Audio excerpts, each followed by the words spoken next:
Avec à la une pour vous informer cette très belle nouvelle. Il était détenu depuis 3 ans au Mali. Serge Lazarevic a été libéré, annonce de l'Elysée il y a quelques minutes.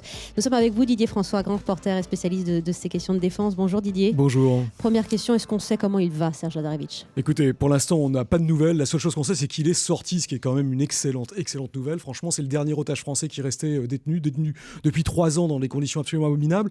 Ce qu'on sait de lui, c'est la dernière vidéo qu'on a pu voir, qui avait été publiée le 17 novembre par ses ravisseurs, qui était un peu cette reprise de contact qui a permis qu'on débouche là aujourd'hui sur cette libération. Il y paraissait très affaibli, très amaigri.